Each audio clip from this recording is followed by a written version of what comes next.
We all grew up knowing that a healthy breakfast is the most important meal of the day. But do we really understand what an ideal breakfast consists of? Now, joining me today is Liesl van der Westhuizen and Natalie Becker, Winston Chong, and USN Training Manager Gareth Powell to shed some light on the matter. Good morning, guys. Good morning. Hi. Now, Liesl, let's start with you. What do you have for a healthy breakfast? I'm standing right next to Gareth because he's going to elbow me every time I mention something and it's wrong.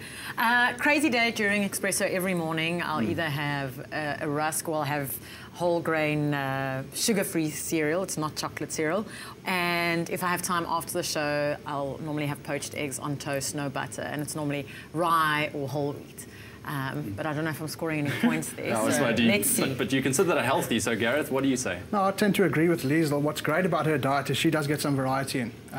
Even if her time is restricted, she still makes very short-term solutions to getting food in and getting to her 6 to 7 meals a day if need be.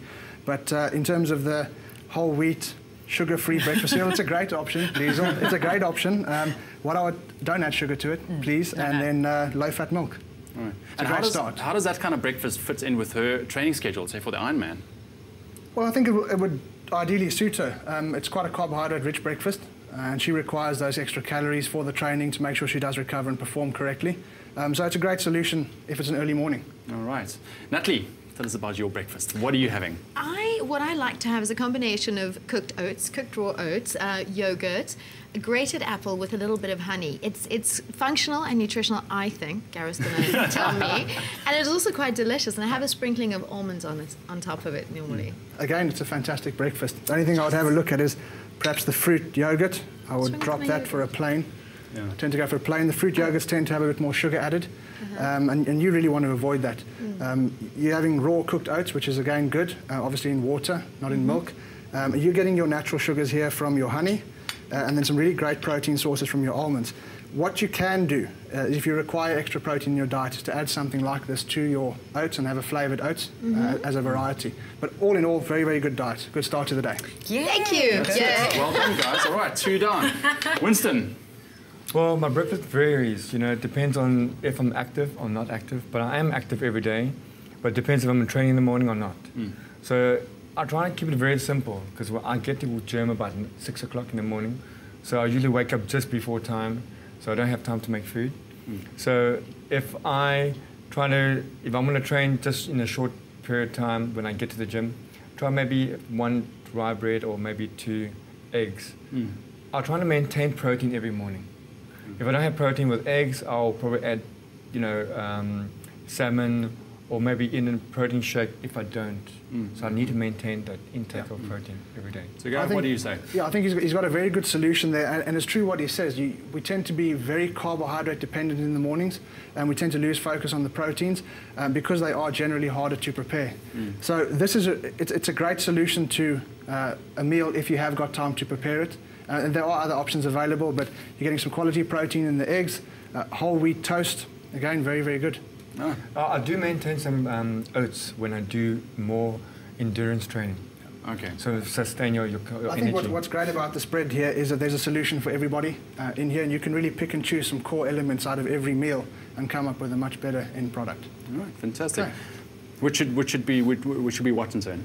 Well, I would tend to always want to use my carbohydrates either from a whole grain bread or preferably from oats.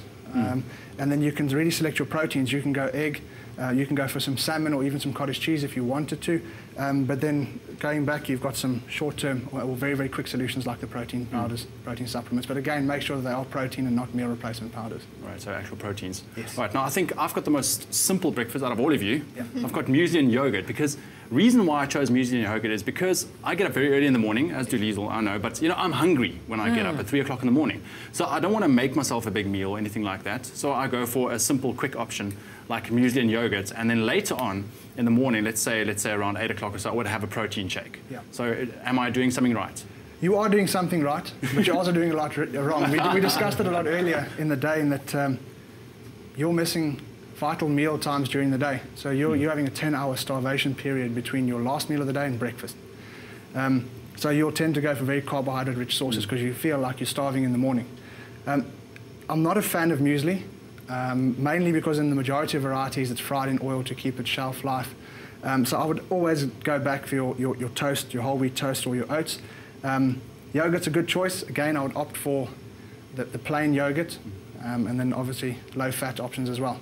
All right. So I mean, what do you say? Because I try to eat, earlier, in the afternoon, let's say around 5 o'clock, because I don't want to go to bed with a full stomach. Right. So what can I do for that? Well, you can go to bed, say half an hour, 45 minutes before you go to bed.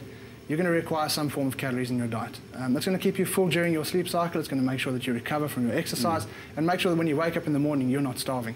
Because when you wake up and you really, really require foods, the first thing you're going to go for is anything that's rich in carbohydrates or high in sugar, because it balances out your blood sugar level again. So just before you go to bed, have a snack. Have whole wheat toast and some low-fat cottage cheese as a solution, or again, you can opt for a supplement shake. All right, fantastic. Well, guys, thank you so much. I think we're all clued up on healthy breakfast now. Wow, yeah, there we go. thank you. Great. That's Thank it. you. Healthy breakfast. Now, I hope you have some good info on what you should and should not eat in the mornings. Now, you can find more info on our website, www.expressoshow.com.